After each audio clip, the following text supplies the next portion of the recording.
الحمد لله والصلاة والسلام على رسول الله وعلى آله وصحبه ومن والاه. السلام عليكم ورحمة الله.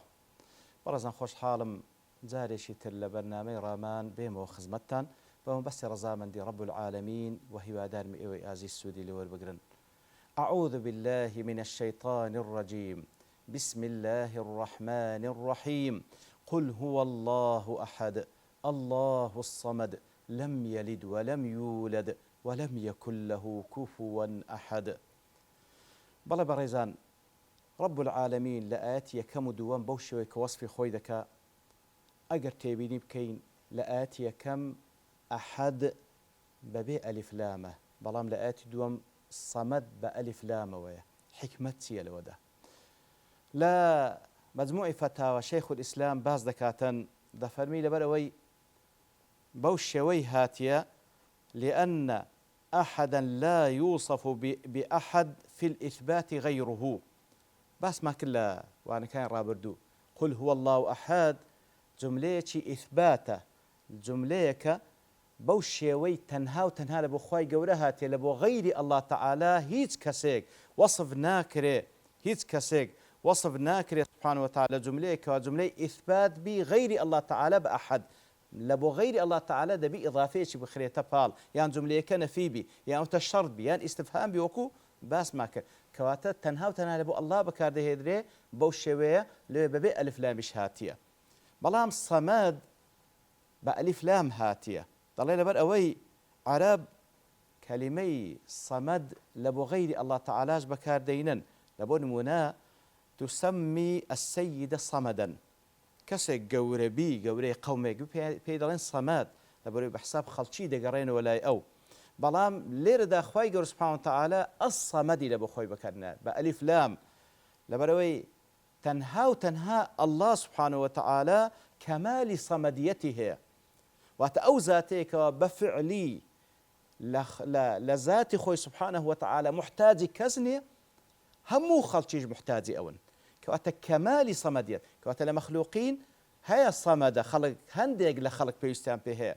بلام الصمد كهمو مخلوقات بيستي بها بي وأويش كي بيستي بكزنبي تنها الله سبحانه وتعالى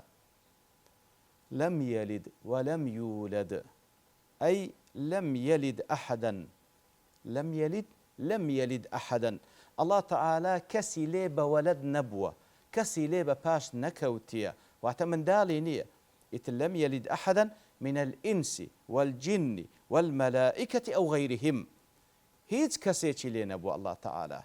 نا إنسو نا جنو نا ملائكة نا غير أوانش ولم يولد ولم يلده أحد بخوش لكز نبوة بخوش لكز نبوة فهو الأول الذي ليس قبله شيء وكو بيان صلى الله عليه وسلم وصفي ذكاء يقنا ناوي بيروزكاني هو الأول يتر كبيان صلى الله عليه وسلم وصفي أوزا أو ناوي ذكاء هو الأول الذي ليس قبله شيء أو ذاتيك وهر أو يكما لبيشي أو هيت نبوة لبيشي أو هيت نبوة. ابن عثيمين رحمة خوالي بدلاء لم يلد رد على 3 طوائف منحرفة من بني آدم كاتي كذا فرمي لم يلد الله تعالى كسي بولد نبوة دفرمي هو الرد لبو سي طاقم لطاقمة منحرفة كان كواني بلا ريدا تسوينة لواني لا بابلين أو سي طاقمك بلا ريدا تسوين لنا بني آدم يكميان المشركون أواني كوا والعياذ بالله أو بتصنماني كديان برز ديان قد أو رمزي ملائكتيش كتسي خواي والعياذ بالله كوا تورد لبو مشركة كان كوا الله تعالى ملائكة كتسي أونيه خواي قوله هيز كسيشي لنبوة وهلوها رد يهودا كاتي كوا يهود ديان قو عزير ابن الله والعياذ بالله ديان قو عزير كوري خواي وهلوها رد نصارايا ردي نصرانية كان وقاورة كان كاتي كدانقو المسيح ابن الله قل هو الله أحد الله الصمد لم يلد الله تعالى كسي لي بولد نبوة فكذبهم الله بقوله تعالى الله تعالى بدريان دخاتوا كاتي كذا لم يلد ولم يولد أوي هو عز وجل هو الأول الذي ليس قبله شيء فكيف يكون مولودا إثر أو ذاته کەوا هیچ شتێک لە پێشەوی ئەو نەبووە نە بەخۆی لە کەس بووە نە کەسیش لە ئەو دەبی. طبعاً ئێمەی مەخلوقات محتاجین بەوە لەبەر ئێمە دەزانین کە لە ناو دەچین پێویستمان بە وەلەد و پێویستمان بە نەسەب هەیە لە دوای خۆمان. الله تعالى سبحانه وتعالى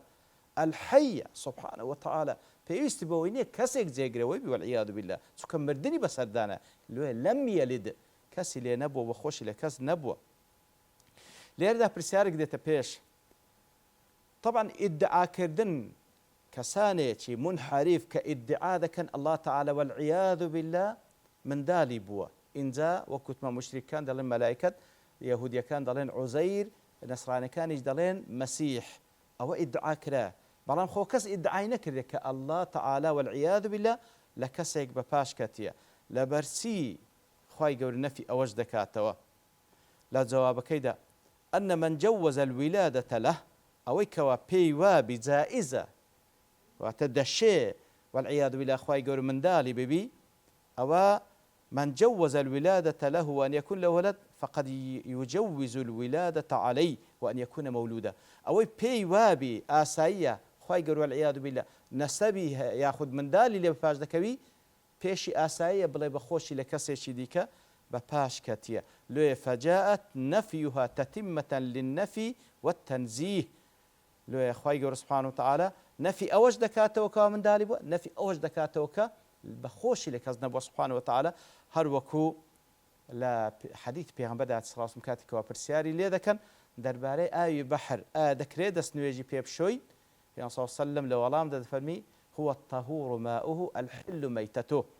كواتا هم آوكشي باكا هم أو جان لبراني كتيدا مردارج دبنوا أو شي هر حلالة كواتا بابلين برسيارك بشيك أو بشيشي دي كجوالام داتو ولله المثل الأعلى كاتك وان ادعاي من دال دكان بخواي جور والعياذ بالله خواي جوره هم أوجنا في دكاته هم أوجنا في دكاته كبخوشي لكس نبوة سبحانه وتعالى. وصلى الله وسلم على نبينا محمد وعلى آله وصحبه أجمعين وآخر دعوانا الحمد لله رب العالمين.